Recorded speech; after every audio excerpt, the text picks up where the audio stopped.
tentang kisah Nyai Paricara, sebuah tabib berasal dari negeri Tiongkok dinasti Yuan.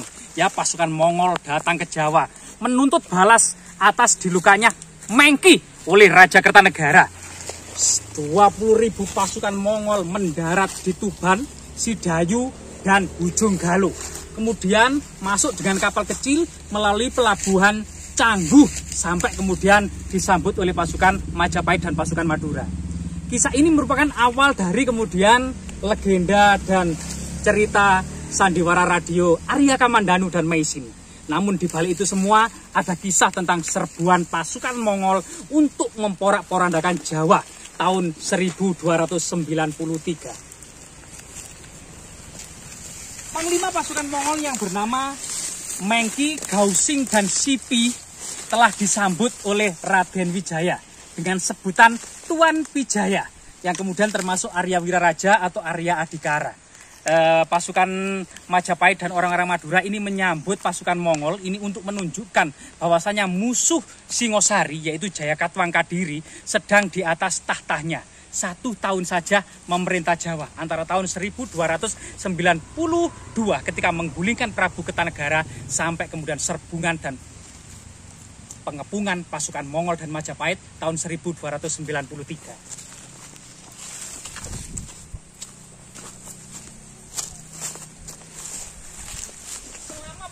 Jam 6 pagi, pasukan Majapahit berada di sebelah timur, pasukan Mongol sebagian berada di sebelah utara, dan pasukan Mongol yang dibawa Ike Misi berada di sebelah barat. Kota Kadiri, ibu kota kerajaan Kadiri ya, itu dikepung dari 3 penjuru. Sehingga kemudian sekitar 4 jam 4 sore, Jayakatwang menyerah. Dan kemenangan pesta pora ini pasukan Mongol disambut oleh pasukan Majapahit dengan towak dari nira dan towak dari beras ketan atau badek. Sekitar pukul 9 sampai 10 malam semua pasukan Mongol teler. Disitulah kemudian terompet dibunyikan, pasukan Majapahit kemudian masuk ke dalam pesta porah pasukan Mongol yang sudah teler itu. Kehancuran yang sangat besar karena tidak siaga pasukan Mongol.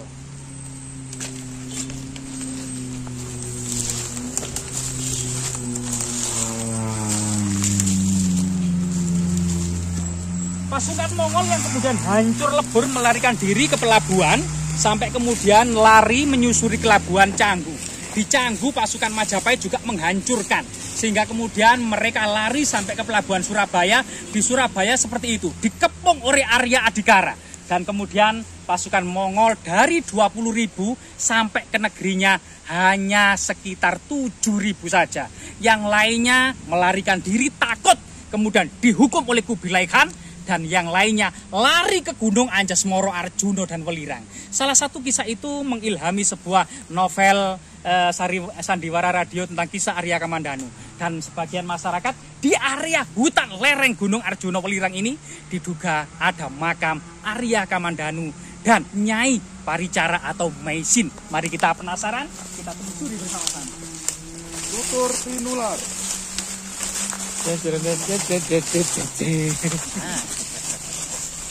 Ketika bulan 10 November tahun 1294, Diyawijaya. Apa itu kan? Nah, Diyawijaya itu kelihatannya ada sesuatu belukar ya. Itu dinobatkan diri menjadi Raja Majapahit bergelar Kertarajasa Jayawardhana. Artinya masih penerus klan atau dinasti Ken Arok ya, dinasti Rajasa. Ini merupakan salah satu untuk menepis berita tradisi dari Kidung Pasundan yang mengatakan bahwasanya Diyawijaya adalah putra dari Prabu Harisdharma dari Pasundan. Padahal secara historis yang sahih dan autentik, Diyawijaya ini putra Dia Lembutal, putra Narasingamurti, putra Batara Parmeswara, dan putra Ken Arok dan Ken Dedes. Lah ini. Jalanan di sini telah dibuatkan ya, jalan setapak dengan bantuan papan-papan menuju sebuah makam keramat yang masyarakat menyebutnya makam Arya Kamandanu dan Meisin. Nah, salah satu yang menjadi tanda kekunoan adalah pohon. Nah, ini juga pohon ini merupakan pohon tua ya, pohon tua diduga pohon cendana. Namun kita sulit untuk mengenali pohon cendana kuno ini karena memang sudah meranggas, daun-daunnya kering. Ini di bawahnya ini ada makam keramat. Mari kita sowan dulu ya.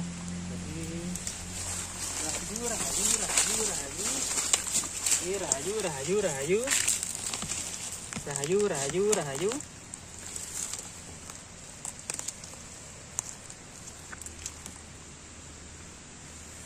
Jadi di lokasi ini memang di lokasi pedalaman hutan lereng gunung. Jadi di sini banyak sekali lumut-lumut ya dan anggrek-anggrek. Artinya memang ini sudah sangat tinggi dan anggrek-anggrek seperti ini cukup banyak berjatuhan dari pohon raksasa ini ya, yang diduga pohon keramat ya, pohon cendana kuno. Dan ini ada makam yang diduga menurut cerita tutur masyarakat adalah makam Maisin dan Arya Kamandanu. Namun kebenaran sampai saat ini tidak ada petunjuk yang pasti ya. Tapi bagaimanapun juga cerita dibalik kemudian sandiwara radio Arya Kamandanu dan Maisin tersibak sebuah keabadian tentang awal berdirinya kerajaan Majapahit. Jadi awal berdiri. Kang, tunggu Kang.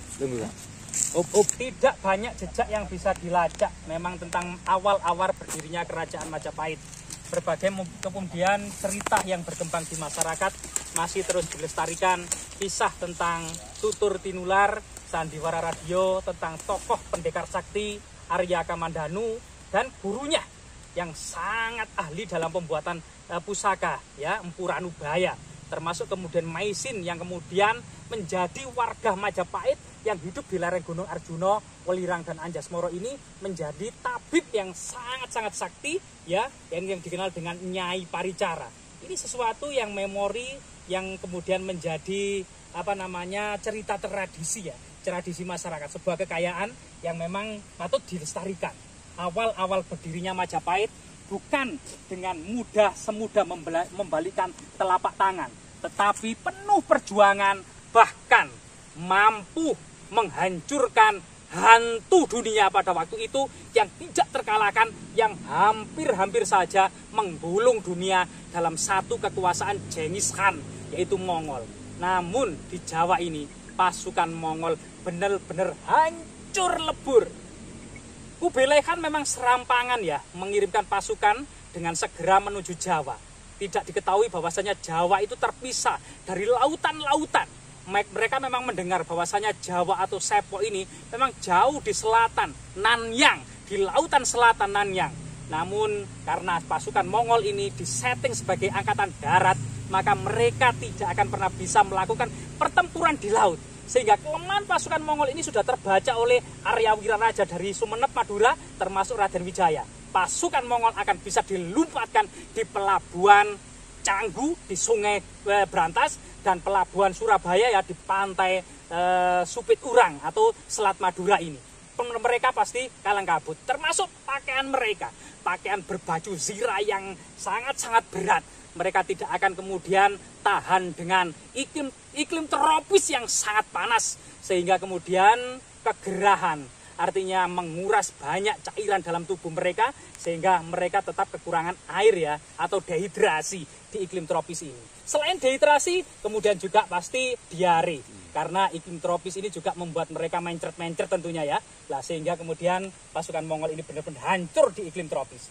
Namun kemudian kisah begitu juga memang kekalahan pasukan Mongol di Canggu, Surabaya, dan Kadiri ini oleh pasukan Madura dan Majapahit menyisakan banyak orang-orang dan pasukan Mongol ini baik perempuan maupun laki-laki mengungsi dan melarikan diri ke gunung-gunung, di celah-celah sempit, di bukit-bukit tersembunyi ya, di lereng Gunung Anjasmara, Welirang dan Arjuna ini mereka menurut sebagian masyarakat bersembunyi dan membangun peradaban-peradaban kecil di sana, termasuk sampai kemudian mereka meninggal dunia. Sehingga kemudian sebagian masyarakat gitu ya menghubungkan makam ini dengan makam salah satu sebuah sejarah ya, yang sebenarnya juga merupakan sebuah sandiwara radio dalam tutur tinular, yaitu Maisin dan Arya Kamandanu. Sebagian netizen dan masyarakat bertanya-tanya dan bertanya kepada kita semua, Mas, tolong dicari makam Arya Kamandanu, tolong dicari makam Maisin.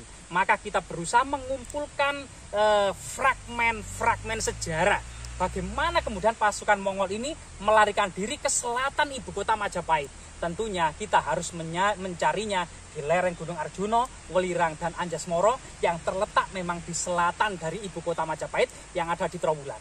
Kemungkinan makam ini memang menurut ya cerita tutur yang berkembang di masyarakat dekat ini, itu memang sangat dihubungkan sekali dengan Arya Kamandanu dan Maisin. Semoga memang makam ini bermanfaat dan bisa menguak sejarah yang sebenarnya tentang awal mula berdirinya Kerajaan Majapahit, sebuah masyarakat Jawa, masyarakat yang tani namun gagah perkasa, mampu melumat pasukan Mongol yang pada waktu itu dikenal dengan hantu dunia tak terkalahkan. Dan ini merupakan prestasi yang sangat membanggakan ya bagi awal-awal berdirinya Kerajaan Majapahit. Jas merah, jangan sekali-kali melupakan sejarah.